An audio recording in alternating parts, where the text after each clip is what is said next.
Yeah, we're gonna move now to a little bit more on vision, planning, and engagement. We believe effective organizations, including city governments, need clear vision, goals, and plans. What are the most pressing issues that you feel the city is facing? And what type of goal setting or planning process would you propose for our community? Well, I think the most pressing issue that we're facing I would categorize that as we have to get a handle on the dual juggernaut of the housing foreclosure, vacant housing issue, and the behavior problem. And what's interesting about those is they're not unrelated. They're not directly a result of each other, but they're not unrelated. So the first thing that we have done already is we did a pretty comprehensive survey of other cities. What are they doing? What kind of laws have been passed? How do they handle some of this? And over the past few years, you'll note that city councils passed a series of ordinances dealing with nuisance abatement, how to bill landlords if their tenants continually end up with police calls. We're actually having a retreat on Monday where we're going to look into what other new ways of looking at the application of the law. Are there any tools that we've left out of the toolbox to deal with both sides of that equation? One of the big problems we have, and this, it seems like a small technical problem, but it really is a big deal. One of the prime banks that we have trouble with is Deutsche Bank. And they'll own about, I don't know the exact number, but they own a good number of the foreclosed, a good number of the foreclosed homes in Cleveland Heights.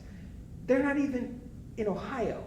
So, we say they're in violation, we pass a nuisance, we send them notices, they don't come to housing court, they're not in our jurisdiction. We can't make them come. They do whatever they want. And they flaunt the city's laws, and it just is the most aggravating interaction I think I've ever had. So we gotta figure out how else to do that.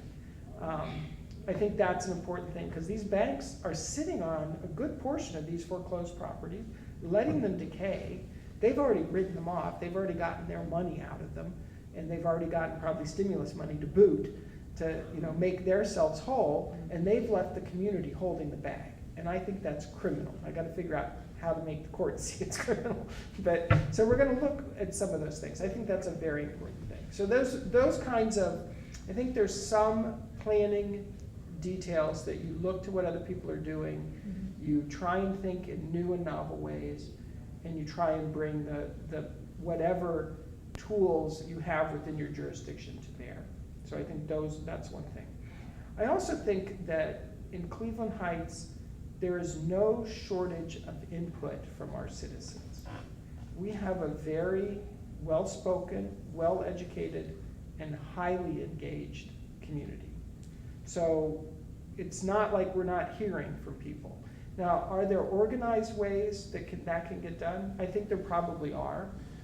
And I think the more we have community organizations that kind of step up and help with that, I think Future Heights is an excellent example of that, of trying to pull things together using new electronic media to get new ideas. The new little polls they're doing on the website, I think that's very, very valuable. Organizations such as yourself that are going to ask candidates and pull community together. So those are the kind of things I think we can do. We've also asked the Planning Commission to take a look at our strategic plan and try and do that from an economic standpoint. How do we move forward in that way? That's going to take them some time, and I'm sure that they'll have a public hearing, and then once they promote a plan, we'll have a public hearing. So I think those are the tools. Well, you touched on pretty much the next part of our question. You touched on the fact that community is involved, and you mentioned some community organizations, but what would you do to build the support for a vision and a plan? So you move to the next stage. Build the support for vision and a plan. You mean once there was like a draft? Well, any time you come up with a new idea, it's in essence a campaign. Whether it's the city or an individual, or trying to merge cities. Sometimes it's quiet, sometimes it's individual discussions, sometimes it's positioning so that the idea is strong and apparent, And sometimes it's out and out campaigning. You go door to door, you produce literature, you take out commercials. So I think it depends on the nature of what the plan is and whether it's, I think we need something that's somewhere in between so bold and innovative that you're gonna have to run a full-fledged campaign to get people to pay attention or to overcome opposition. And something beyond just a rehash of what we've had in the past. So I'm not quite sure until we have something that I think grabs the imagination and the attention of the council and the citizens, do you then organize the campaign according to what's needed?